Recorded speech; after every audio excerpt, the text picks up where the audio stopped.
Assalamualaikum warahmatullahi wabarakatuh. Alhamdulillah wassalatu wassalamu ala rasulillah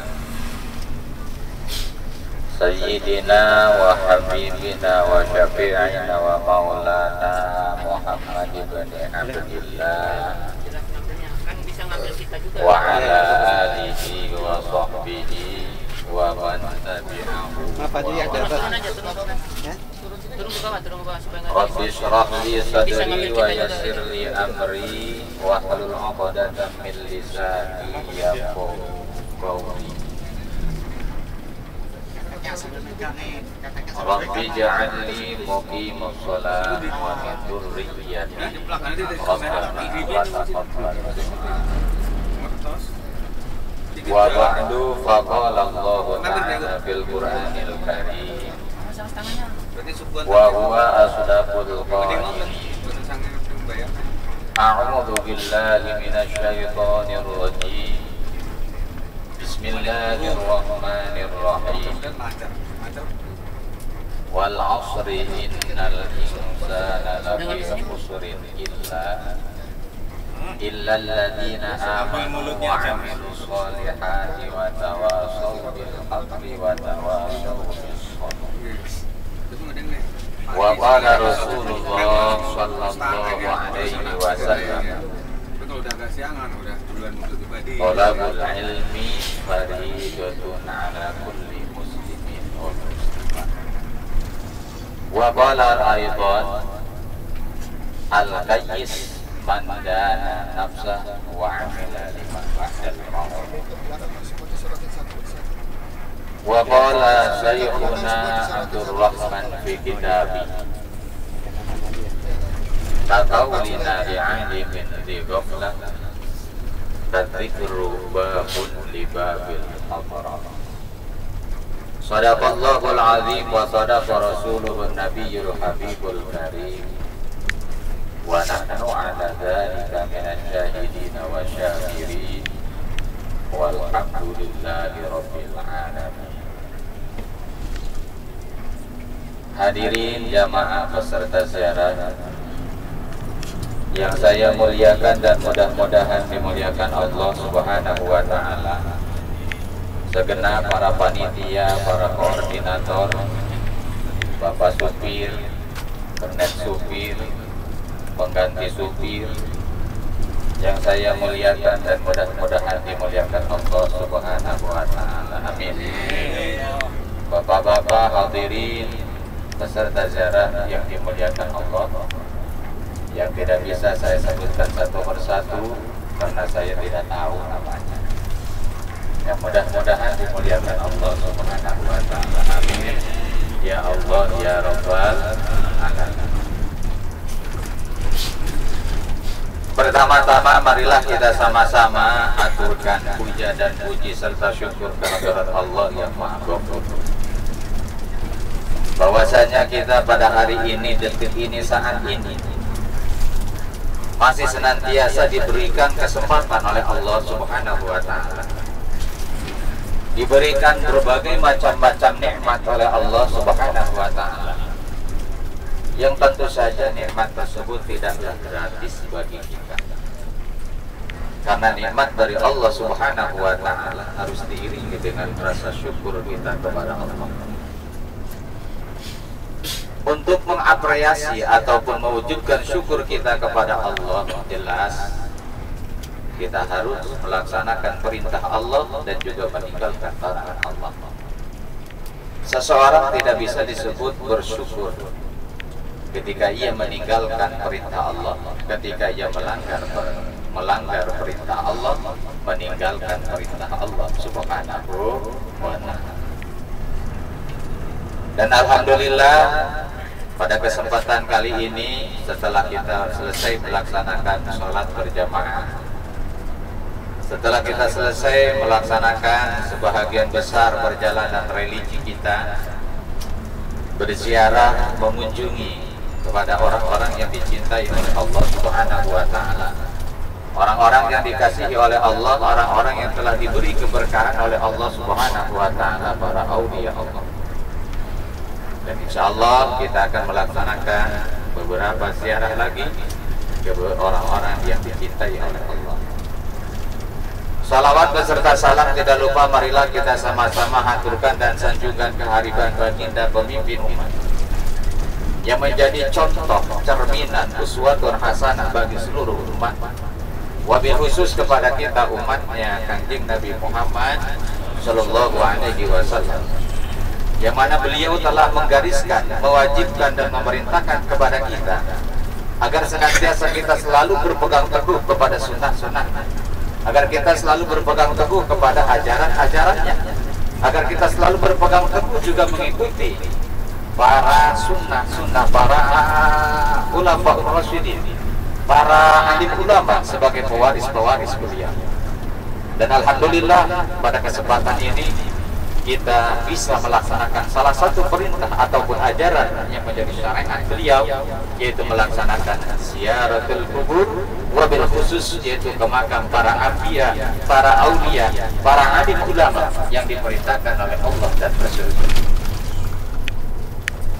Salawat beserta salam tidak lupa marilah kita sama-sama juga sanjungkan keharibaan para keluarga beliau, para dzurriyyah Rasul, para sahabat-sahabatnya, para tabi'in, atba tabi'in yang telah begitu gigih memperjuangkan ajaran agar tegaknya syariat agama Kanjeng Nabi Muhammad Sallallahu Alaihi Wasallam, tanpa tak terkecuali kita selaku umatnya yang senantiasa istiqomah dalam menjalankan ajarannya ila yaumil qiyamah. Hadirin jamaah yang dimuliakan Allah Subhanahu wa taala, mungkin pada kesempatan kali ini yang akan kita bahas adalah orang yang beruntung dan orang yang rugi. Jadi pada pertemuan kali ini kita akan mengangkat tema orang yang beruntung dan orang yang merugi. Karena untung dan rugi adalah dua perkara yang bertolak belakang, dua perkara yang tidak akan kumpul kedua-duanya, dua perkara yang selalu menjadi pasangan, menjadi partner yang tidak bisa dipisahkan. Kenapa? Karena Allah Subhanahu wa taala menciptakan sesuatu ini adalah pasangan. Khalaqaz zawjainis. Nah, ini Allah ciptakan secara berpasang-pasangan. Ada untung, ada rugi. Ada kaya, ada miskin. Ada jelek, ada cakep. Ada sehat, ada sakit. Ya, ada hitam, ada putih. Gak mungkin orang hitam sama putih belah kayak zebra. Ya kalau hitam-hitam, ya kalau putih-putih. Tetapi hitam dan putih itu relatif loh. Ya, relatif. Kita ini sebut orang hitam bagi orang-orang Eropa, tapi bagi orang negro, wih putih sekali orang Indonesia. Kan begitu. Nah, jadi tema yang akan kita bahas pada pertemuan kali ini adalah orang-orang yang merugi dan juga orang-orang yang beruntung. Singkat saja, konsepnya adalah sebagaimana diterangkan oleh Allah Subhanahu wa taala dalam surat Al-Asr. Allah Subhanahu wa taala berfirman, wal asri innal insana lafi khusr. Wallahu a'lamu bi muradi, demi masa innal insana lafi khusr, sesungguhnya manusia itu ada dalam kerugian. Sesungguhnya manusia itu ada dalam kerugian. Kalau kata anak santri di sini adalah dikosor, pakai ada kosor. Wal asri innal insana lafi khusr, pakai inna huruf taukid, kemudian dikosor. Bahwa sesungguhnya demi masa, sesungguhnya manusia itu selalu ada dalam kerugian dalam kehidupannya. Siapa sih orang-orang yang merugi? Siapa sih orang-orang yang beruntung? Oleh Allah Subhanahu wa taala diterangkan minimal ada 3 faktor orang-orang yang merugi. Ada 3 faktor, 3 kriteria orang-orang yang beruntung. Yang pertama, orang yang beruntung adalah illal ladzina amanu, orang-orang yang beriman, kecuali orang-orang yang beriman. Jelas iman lawannya adalah kufur. Kufur lawannya adalah iman. Iman, orang yang beriman kepada Allah dan Rasulnya, serta membenarkan atas segala apa yang dibawa oleh Rasulullah tanpa terkecuali. Suka atau tidak suka, ridho ataupun tidak ridho, apa yang diajarkan, apa yang dibawa, diceritakan oleh Rasulullah, itulah berita Allah pada hakikatnya. Orang yang kafir, orang yang tidak iman kepada Allah, atau yang iman hanya sepotong saja, iman kepada Allah tetapi dia tidak iman kepada Kanjeng Nabi, sama kafir-kafir meneh iman. Orang beriman kepada Allah tetapi dia tidak beriman kepada Kanjeng Nabi, sebagaimana kafir Nasrani, kafir Yahudi, dan kafir-kafir yang lain. Mereka sama menyembah kepada Allah, Tuhan mereka Allah sama, tetapi mereka tidak beriman kepada Kanjeng Nabi kita Muhammad Sallallahu Alaihi Wasallam. Walaupun ia bertuhankan Allah, ketika ia tidak iman kepada Kanjeng Nabi, tetap dia dihukumi kafir. Ini orang percaya iman kepada Allah, iman kepada Kanjeng Nabi, tetapi percaya dan iman kepada Kanjeng Nabinya sepotong-sepotong. Loh, kenapa demikian sepotong-sepotong? Ada orang, kiai, alim ulama menceritakan adanya siksa kubur, dia gak percaya. Apaan, orang belum mati, belum pernah ngerasain mati. Tak ada, itu nonsen. Gak ada siksa kubur, kalau udah mati ya mati aja. Nah, berarti dia sepotong-sepotong percaya kepada Kanjeng Nabinya, tidak semuanya. Maka itu pun sama, dihukumi kafir.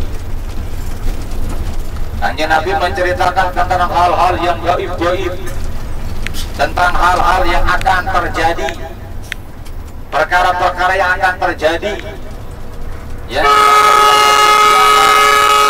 dan juga yang lain-lain. Ada yang percaya sebahagian, ada yang tidak, sama itu pun dihukumi kafir. Maka orang-orang yang beriman ini harus percaya penuh kepada Allah, percaya penuh kepada Kanjeng Nabi atas apa yang diajarkan oleh junjungan kita Nabi Muhammad Sallallahu Alaihi Wasallam. Maka otomatis orang yang beruntung adalah satu, orang yang beriman. Lah kalau seandainya udah iman, insya Allah pasti aman. Kalau udah pasti aman, pasti bakal uman gitu kata orang Sunda. Kalau udah uman ya insya Allah alhamdulillah amin. Ini orang beriman masih nyolong. Iman tapi nyolong. Iman masih suka jajan. Iman masih suka mencuri. Iman masih suka anu-anu. Ya iman sih iman, tapi imannya belum sempurna. Belum sempurna. Hadirin jamaah yang dimuliakan Allah Subhanahu wa taala. Jadi pertama, orang yang beruntung adalah orang yang beriman. Karena tidak semuanya orang diberikan nikmat iman oleh Allah Subhanahu wa taala. Betapa banyak orang-orang yang tidak dikaruniai nikmat iman oleh Allah. Harta banyak, dunianya banyak, detailnya tinggi, akalnya pinter-pinter, tetapi kebanyakan mereka tidak diberikan iman oleh Allah Subhanahu wa taala. Maka yuk alhamdulillah sekarang walaupun kita hanya hidup pas-pasan, alhamdulillah, tapi masih beriman. Maka jagalah iman itu jangan sampai keluar dari hati kita. Amin ya Allah ya Rabbal. Bagaimana caranya menjaga iman? Karena kaitannya iman ini adalah dengan ajaran-ajaran agama, dengan syariat-syariat agama. Jelas kaitannya adalah dengan takwa. Karena Rasul mengatakan, la imana liman la sholatalak, la imana liman la amanatalak, dan yang lain-lain. Tidak ada sempurna iman seseorang jika ia tidak sholat, jika dia tidak beriman dengan sempurna, jika ia tidak melaksanakan amanah, dan juga yang lain-lain. Berarti dengan demikian untuk menjaga keimanan agar ia sempurna, jelas ini kaitannya ada dengan ajaran syariat agama. Orang imannya sempurna pasti sholat, orang imannya sempurna pasti amanah, orang imannya sempurna pasti dia tidak akan melaksanakan, tidak akan melanggar perintah-perintah Allah Subhanahu wa Ta'ala. Itulah yang pertama, orang yang beruntung adalah orang yang beriman. Maka otomatis lawannya adalah orang yang merugi adalah orang yang tidak beriman. Apalah wajah ganteng tetapi tidak beriman? Apalah artinya istri cantik dia tidak beriman? Apalah artinya harta bendanya banyak tetapi dia tidak beriman? Na'udzubillah summa na'udzubillahi min dzalik wa min dzalik. Hadirin jamaah yang dimuliakan Allah Subhanahu wa Ta'ala. Yang kedua, orang yang beruntung adalah wa 'amilus shalihat. Selain beriman, orang yang beruntung adalah wa 'amilus shalihat, dia mau melaksanakan amalan-amalan soleh. Dia melakukan amalan-amalan yang diperintahkan oleh Allah Subhanahu wa Ta'ala sebagai aplikasi dari keimanannya. Jika seseorang sudah iman kepada Allah, iman kepada Rasulullah, maka ia tidak akan menawar-nawar lagi, dia tidak akan mengkorting lagi, tidak meminta diskon lagi atas apa yang telah diperintahkan Allah Subhanahu wa Ta'ala. Kenapa? Karena dia iman. Allah merintahin kita salat berapa kali? Berapa kali salat?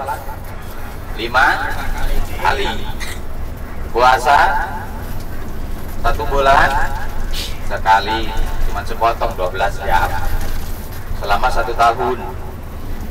Pergi haji, umrah wajibnya 1 kali. Zakat kalau sudah sampai nih nisab. Dan itu pun masih mendapat dispensasi dari Allah. Ada kortingan-kortingan, tidak semuanya orang wajib melaksanakan sholat, tidak semuanya orang wajib melaksanakan puasa, tidak semuanya orang wajib melaksanakan haji dan umrah, tidak semuanya orang diwajibkan mengeluarkan zakat. Ini kan betapa ringannya agama Islam ini. Allah mewajibkan sholat bagi orang yang sudah kewajiban melaksanakan sholat. Allah mewajibkan zakat puasa bagi orang yang sudah wajib melaksanakan zakat dan puasa. Lawang seperti kita, buru-buru ya zakat, gaji juga pas-pasan. Betul. Tanggal 30, woi, luar biasa, naik motor juga kencang banget. Gak noleh-noleh gitu. Ya, saking girangnya gitu dapat gaji.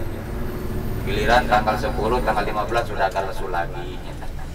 Habis sudah dibagi-bagi semuanya ke rumah, ke motor, ke mobil, ke kulkas, bayaran anak sekolah. Apalagi rokok, utang di warung banyak. Habis ngerokok tuh mudut. Ini susah masalah mudut ya. Ya susah. Kalau bisa sambil mudut nggak apa-apa. Tapi kasihan sih.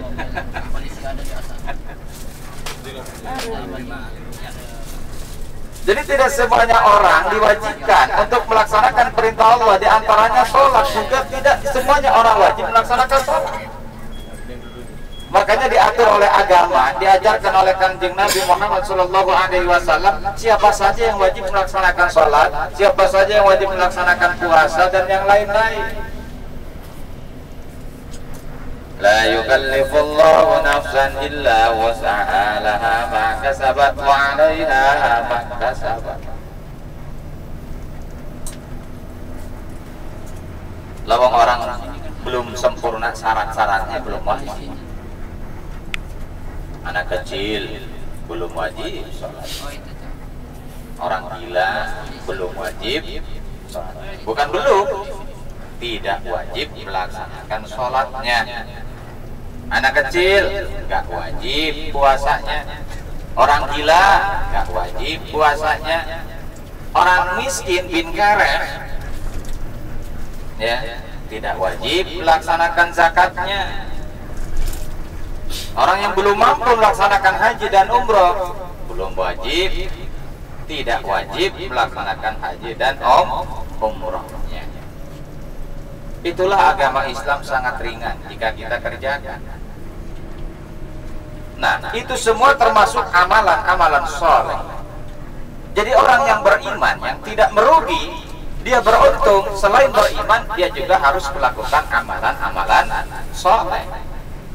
Maka ketika ia mati, nanti dipintai pertanggungjawaban, kemudian dia mau minta upah kepada Allah Subhanahu wa Ta'ala, dilihat sholatnya kosong, dilihat puasanya kosong, dilihat zakatnya dia sudah mampu kosong, dilihat ibadah hajinya dan yang lain kosong, maka ia tidak pantas untuk meminta upahan balasan dari Allah. Kenapa? Karena ia tidak mengerjakan perintah itu. Lawang gemblang kok, orang nggak kerja kok minta gaji. Betul. Jelma minta gawe minta gaji itu kumaha? Bahkan tidak terdaftar. Kalau BLT ya. Kalau BLT kalau kita kerja kan dikasih terus. Kalau dapat kartunya. Kalau nggak dapat kartunya juga sama, nggak bakalan dikasih. Nah, jadi harus beramal soleh. Wa min jumlati amalan-amalan soleh diantaranya adalah ziyaratul kubur.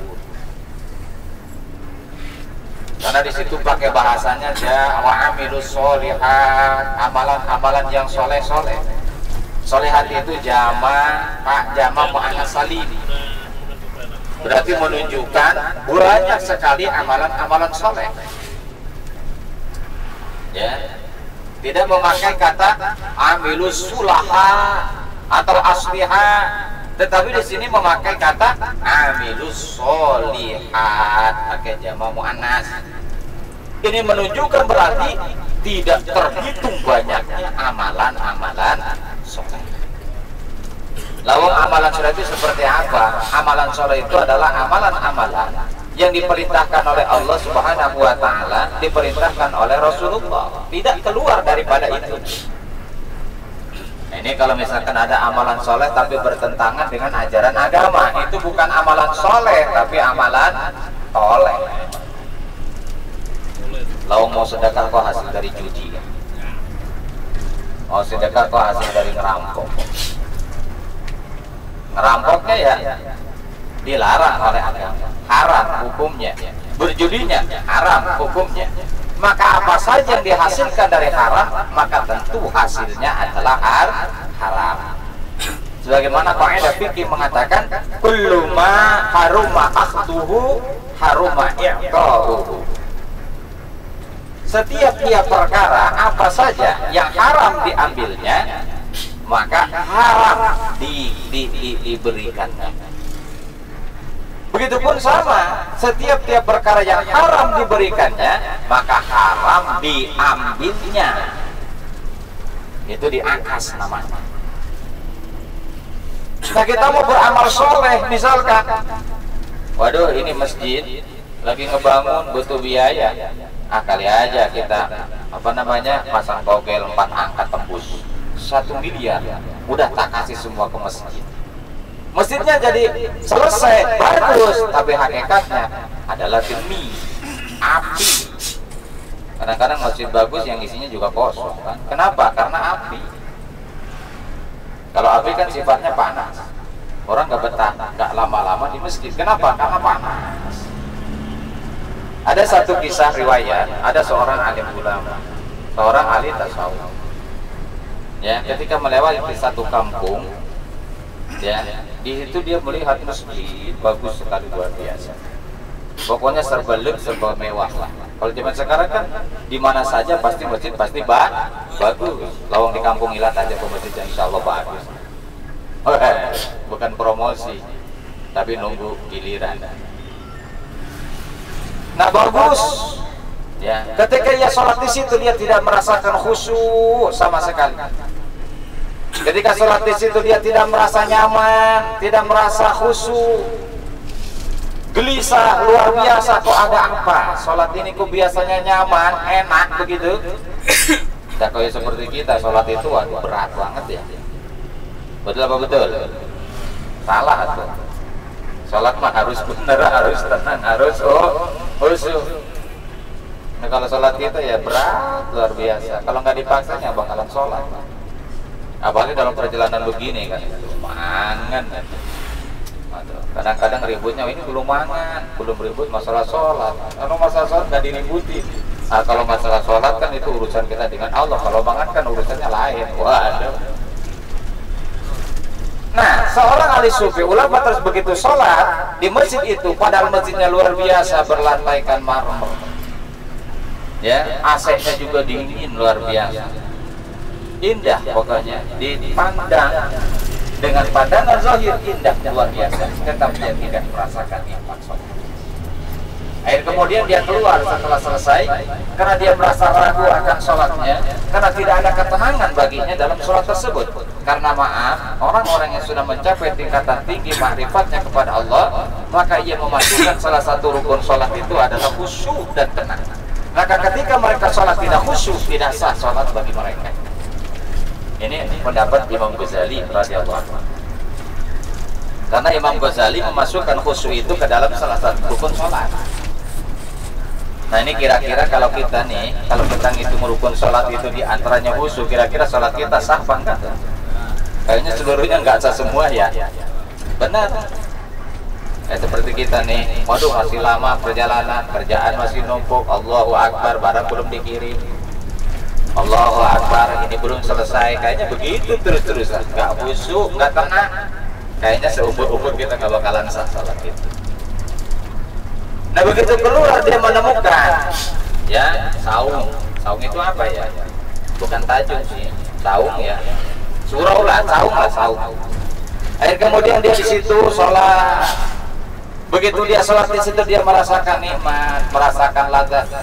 Karena orang-orang yang sudah mencapai tingkatan ma'rifat tinggi, dia itu akan merasakan nikmat di dalam sholatnya. Sebagaimana Rasulullah, ja'ilat qurratu 'aini fi sholat.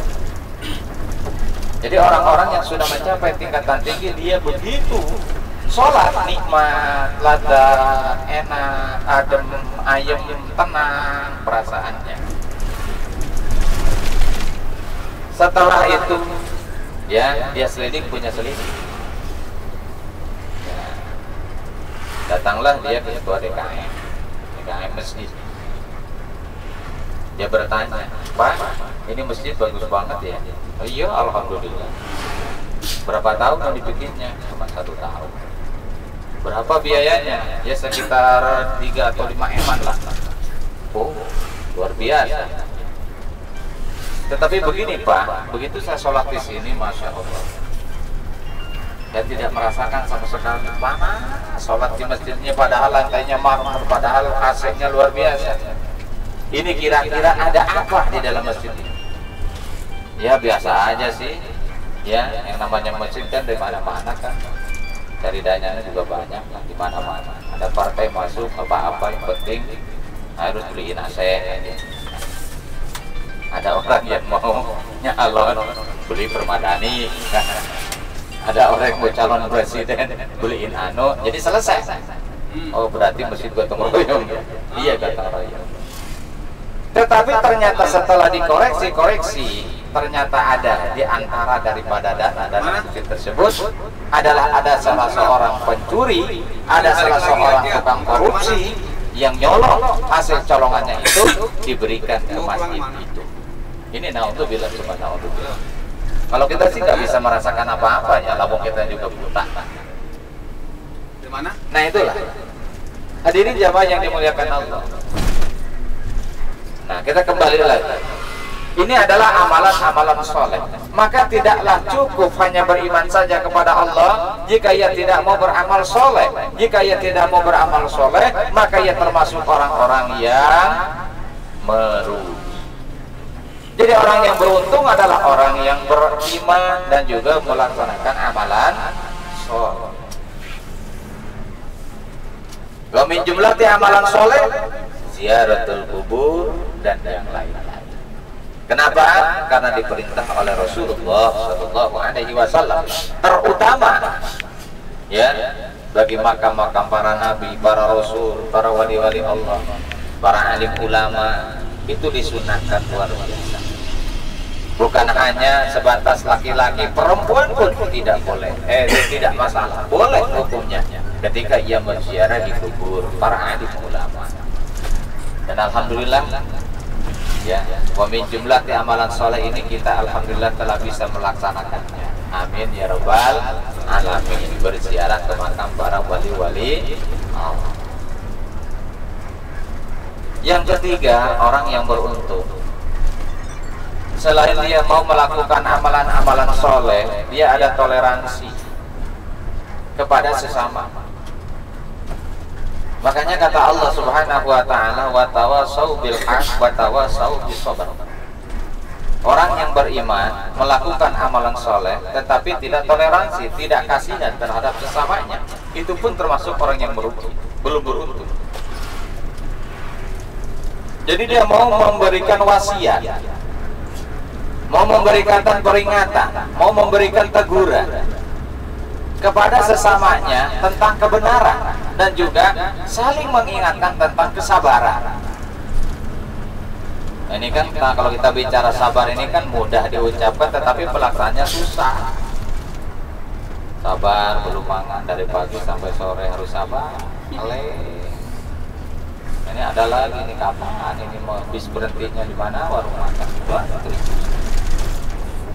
Betul apa betul? Benar.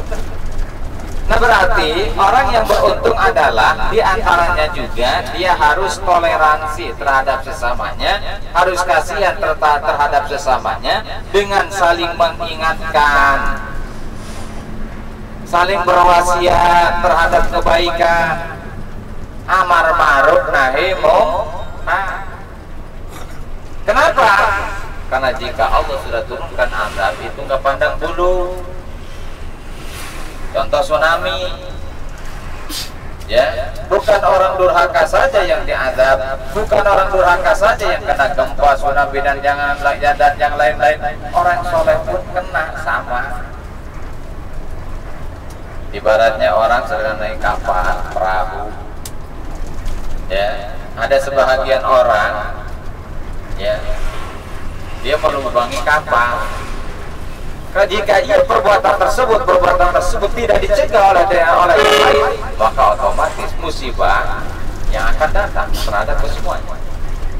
Pasti jika kapal tersebut karam, maka otomatis seluruh penghuni kapal tersebut pun ikut karam. Nah inilah hebatnya agama Islam. Jadi harus berbagi, saling mengingatkan.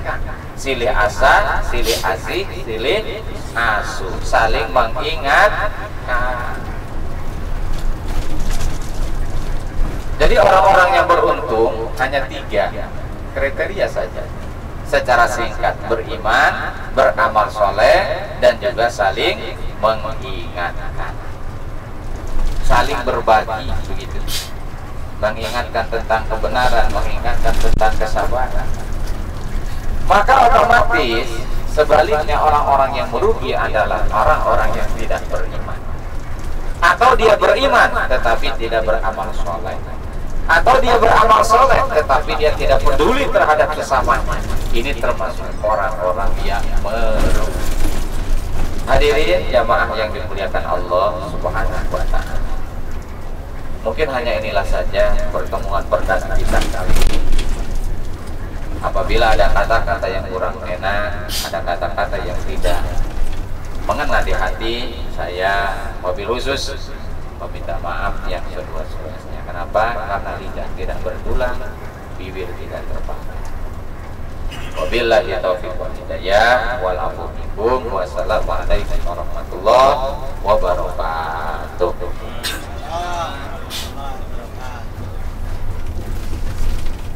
Terima kasih. Begitulah tadi Mau'izatul Hasanah dari guru kita tentang kriteria beberapa orang-orang yang beriman, ya, orang-orang yang beruntung, yaitu mesti beriman, amal soleh, nasihat-nasihati dalam kebaikan, dan nasihat-nasihati dalam kesabaran. Alhamdulillah kita semua sudah berkumpul dalam satu perjalanan ini seperti dalam satu keluarga, ya, keluarga besar yang dalam satu rumah berjalan.